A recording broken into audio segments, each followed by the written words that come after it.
there. Okay, I just wanted to talk to you today about refining the look of whatever it is you're doing, because I realise that in some of my videos I quite often say, oh yeah, you know, this is how you make it, and then you just refine it, and then I don't really have enough time to sort of, you know, show you what the hell I'm going on about, basically. So as you can see, I've got like all of these plates and dishes and bowls and stuff that I'm doing for a customer, and I thought it would just be a good opportunity to show you how I do it. Okay, so let's just have a look at the difference between what I mean when I say you know, refine it. You know, what does that actually mean and how do I do it? Okay, so when I first make bowls and plates and stuff using the pressing it into foam method, okay, they look really clunky to start with. Let me just show you. Well, you can see like they all look a bit crap, don't they, to start with?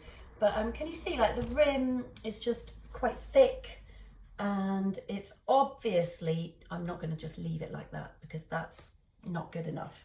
And also every time you have like a right angle with clay, a little right angle cut, this little edge here and this internal edge, that's going to chip really, really fast. So you can't really leave it like that. I mean, you can leave it, you can do whatever you like. But if you do leave it like that, then, yeah, you know, if you're washing it up, you would only have to tap that against the edge of your sink and you would chip it. You know, if it's going to be functional, you want it to be functional, as in function a bit better than just will be wanting to chip really easily.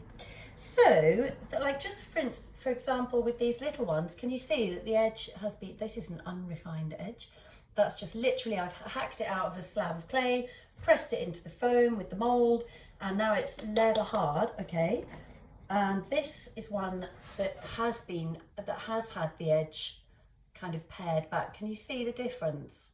They're quite different looking things, yeah?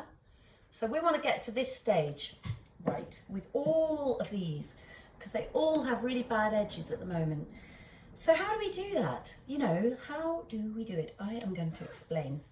The first thing is that we are going to be using surforms, or they're just like cheese graters for other things. But I think they're called surforms. I'm not sure really. I think they might be called something different with woodwork, but anyway. And I can't remember what it is, the woodworky thing, but anyway, it doesn't matter. You can buy these from pottery supply places. You can buy these like from, you know, Wix or any DIY shop, and they're brilliant. And also they have like a changeable, this metal bit here, well, like when you're using it on clay or anything, I guess, they get blunt after a while, so you can actually buy replacement blades. I'm going to call it a blade. So that's really amazing when you get a new blade on. It's like, woo, this is working really well. This is a brand new one I bought the other day. And actually this is the same replacement blade for that, which is quite good.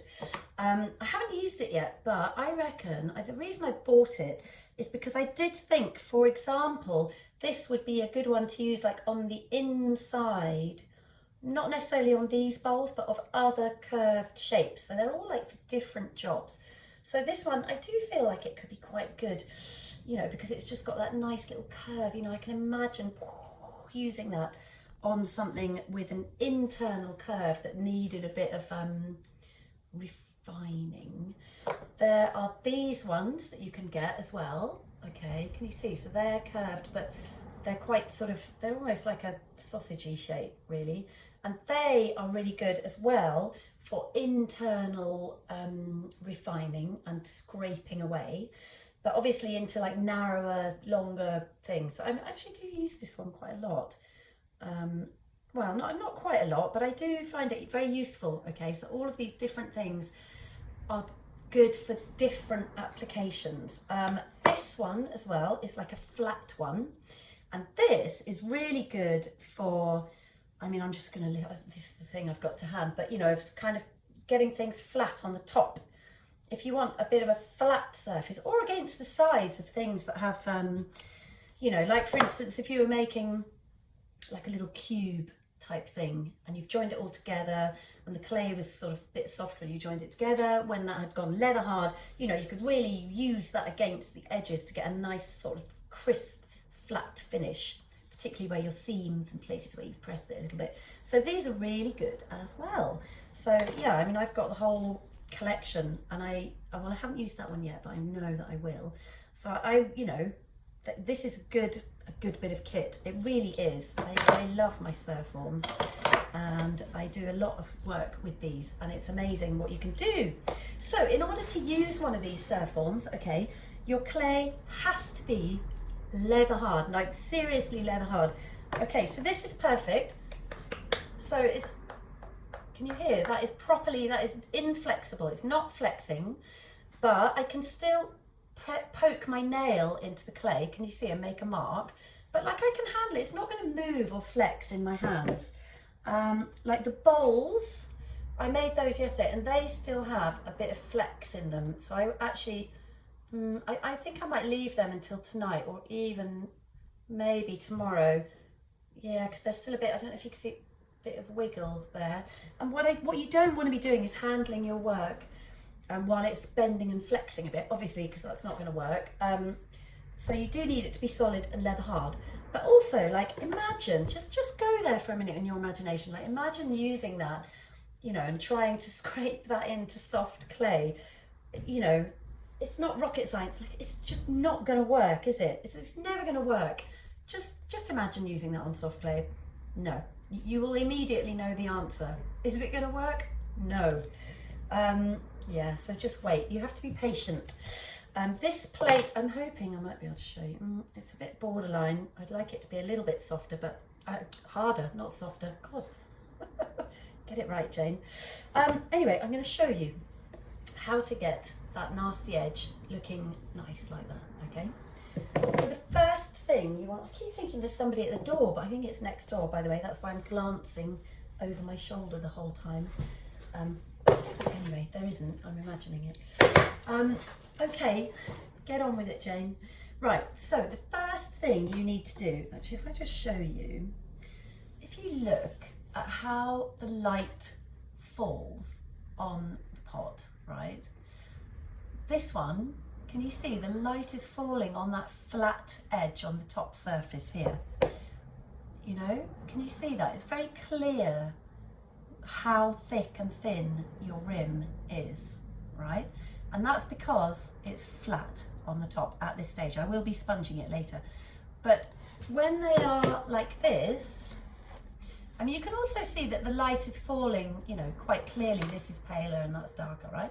But this is at an angle. So really, in order to properly be able to see the thick and thinness of the rim, we need to get a part of it flattened on the top. I'll show you because it's a bit, you know, it's a bit abstract, isn't it? Sort of. Right, so I'm just going to work around the top of the pot. God, this is a bit awkward. I've got my arms up in the air. But anyway, at least you can see what I'm doing. So I'm just scraping it. So you pull it towards you. That's the only way these work. And so also it's good. So if you've got any like really high areas that are just a little bit way too undulating, yeah, you can just kind of take those down a bit. Okay, so can you see I've just flattened part of the rim now, yeah? I don't know if you can see, so it's actually flat and not at an angle. I haven't got another one, but yeah. Okay, so that's the first thing, and the reason I'm doing that is so that I can really be aware of how thick and thin the rim is. It's pretty uneven, right? But I can only see that properly after I've flattened it a little bit, okay? So now I can see the thick and thinness. All I'm going to do is come in from the side now. So first of all, you go down from the top and get a flat area all the way around. Then you can come in from the side and you can basically, you know, just eyeball it really. So I'm now coming in from the side, and what I want to do is I want to just get it the same thickness all the way around. So whatever that is, you have to decide like how thick and how thin. Don't go too thin because it might crack in the drying, but because when you've got something really thin attached to something a lot thicker, you're asking for trouble there, okay? And you can get away with it if you graduate it properly, but you know, you want to avoid like super fine attached to thick. It's never going to work. So can you see I'm getting there? I haven't gone all the way around yet. Okay, can you see how I'm starting to get that kind of the same thickness around here, and I've got this bit to go, yeah? So let's just get that right. So I'm just coming in from the side. I'm not like angling it or doing anything. I'm just literally coming in at a right angle, actually, for now. And I'm just eyeballing it. And obviously if you've got like a super thin area, you're going to need to, you know, that's like going to be your thinnest point that you can sort of like go to. Okay, so I'm using that fall of the light to help me really see how thick it is and how thin it is, okay? So that just makes it really easy. Okay, so now that's the first stage. Can you see? I've got it all kind of the same thickness. Like, it doesn't have to be perfect, you know, but it's a lot better than what it was. Let me just grab one of these. Hold on. Right. So it was like that, yeah? Okay, and now it's like that. So what we want to get it is like that. Can you see the curvature of this one as opposed to there's like a line going around here? So I've come in from the side like that, yeah, chunk, and that's why I've got that line here. So, but I needed to do that so that I could get the rim the same thickness all the way around. So now I need to get rid of that line. I want to blend that line out so that it's just got a nice curve. So again, now you see I can start looking at the side of my pot and just using this as more of a blending tool. So I've already got my rim to the correct thickness, yeah? So now my focus and my attention is on how can I blend out that line, okay? Because I don't want that line to be there. I want it to look different to that. So it doesn't take much, just a little bit to get rid of it, okay? So I've gone round once, there's still a bit of a line. Just a few more strokes, and I actually really like the marks that these surform tools make in the clay. Sometimes I actually like do a lot more of this with the surform, even where it doesn't really need it, because I love the way that the tool marks the clay. So can you see now we've still got a bit of a line actually. Let's just get rid of that totally. So just keep going until it looks right to you. And you've blended that out. Okay, that's better. This is getting quite dry actually. I'm gonna have to put the slip on today. Quite pronto. Okay, so now we've got that nice curved, there's still a bit of a line actually. It's not doing a very good job here. It's probably because I'm trying to rush it. I'm trying to show you guys. But anyway, you get the general gist. Eventually you'll get there and there won't be a visible like linear mark that shows up. It'll just be a nice gentle curve. Okay, we're getting there now. Okay, so you've got that nice gentle curve now, right? So that's the first, excuse me, that is the first bit of the refining. So it does look very, very different to that, yeah? But it still needs, I would say, I mean, you could leave it like that. And sometimes, like I say, I do quite like those marks and I just leave them. It just depends what you're going to do with it. But if you want to refine it a bit more, hold on a minute, I need to get a sponge. I'm just getting a little damp sponge from my sink that you can't see. Okay, so we can get rid of that. So the next bit, all I would do next is just take a damp sponge that I've really squeezed out and almost like make a bit of a saddle over the edge. Can you see? Like I'm using my 2 fingers and I'm holding the sponge like that and I'm just pulling that towards me. And again, because it's so nice and leather hard, I can really handle it in this way.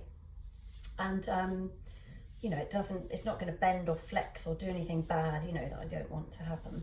So there we go. So I've just given that a little sponging, and can you see the difference? So that's just softened and rounded off that top edge. Can you see how the light is falling now? This one, you can see that flat edge. This one, I've rounded off the top edge. And that's it. That is what I'm talking about with all of this refining of your work. I really do think that, you know, these surforms, particularly, you know, obviously with hand building, you know, these are great. They're just a really good starting point. And yeah, after you've used these, God, I've gone over time, then you sponge it, and that's it. Okay, give it a go. It's a good thing to do. It'll make your work look loads better. Bye for now.